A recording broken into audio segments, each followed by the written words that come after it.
For more, we're joined by Claudia Samayoa of the Human Rights Defender Protection Unit in Guatemala. Thank you for being with us here on France 24. Oh, thank you for having me. You're here in Paris for a big conference. It's hosted by Amnesty International.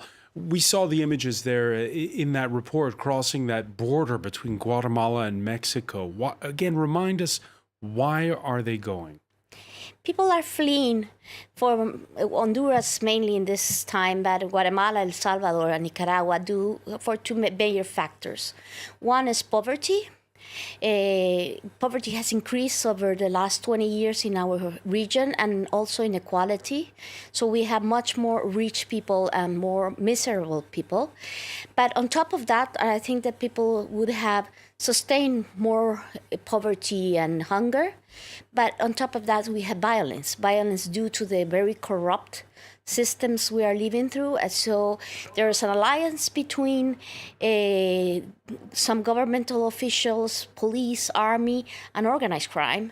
And they have promoted this kind of gang violence. And so the government, you're saying, is promoting the gang violence? They are linked to organized crime. Our countries are deemed to be like mafia states or failed states because sometimes it's very difficult to find the border. For instance, between a mayor that's also the narco trafficker, and he has run the elections almost by himself, by fear. And this had been happening over the last 20 years. So then people get violence is exerted against them on a means of control of territory. And both of those factors makes people flee.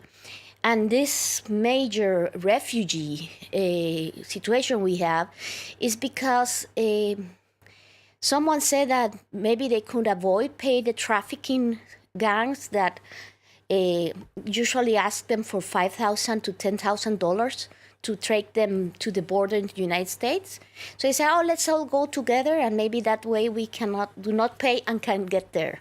So let me just, because you're here in Paris, and politicians here and politicians in the United States, they're saying the same thing, which is, oh, you can't let people into the country simply on the basis that they've shown up in a large number. Do you understand that? When politicians say that? Well, I understand that it's a complex matter. When Guatemala went to war, 200,000 people left the country in a period that less than 1 year. When you have a humanitarian catastrophe, people need to find a way to flee the violence, and you have some terrible histories. People are traveling, and they are handicapped. They're being carried by their family members. They're really having a very difficult situation. So, what we're seeing now from the Hondurans is this same process that happened in the 1981, 1982 in Guatemala. Is that just basically they couldn't bear it. Someone starts saying, "Let's go," and they decided to go all together. And it is difficult, and we saw how the Mexican government was not able to order the process of migration. That's why the calls have been for UNHCR to get involved in full capacity. The UN Refugee Agency, the UNHCR. Yes. And because what do you do for those Hondurans? What's the best way so that, their lives can be saved and there isn't this unruly drain of people from the country? Well, the more important thing, because what we are seeing in the border is a result of the policy, especially of the United States toward the region. So this has a history behind. So the only way to stop the drainage is to really confront the issue of corruption, impunity, and the way that businesses are run without any regard to the law. Of course, I'm talking of long-term processes, but in all the region, Guatemala, Honduras, and Nicaragua, we have different types of coup d'etat that have been allowed by the United States and the international community. So that's one part of the responsibility. The other part is from the peoples of our countries that we have been doing the best we can, and is trying to give charity and support, because we need these people to live, not to be dying like it's happening right now. We have already 4 refugees killed just in the border between Guatemala and Mexico. So that's one part. And the other part is people of human rights organizations and church-based or faith-based organizations, especially in Mexico. There's a lot of places all the route.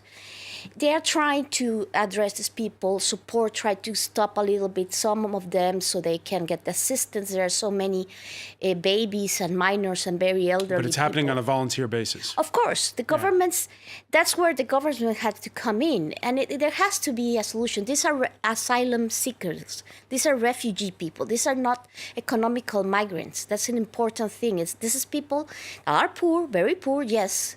But they decided to flee because the violence has gotten too high.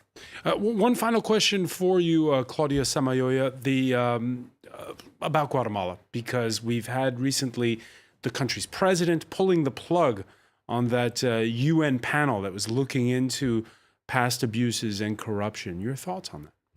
Well, that's part of the phenomenon. He's trying to put the plug, and it's part of a process of reaction to the very good investigations and the movement of civil society to stop corruption. So we have 4 presidents in jail, ex-presidents in jail.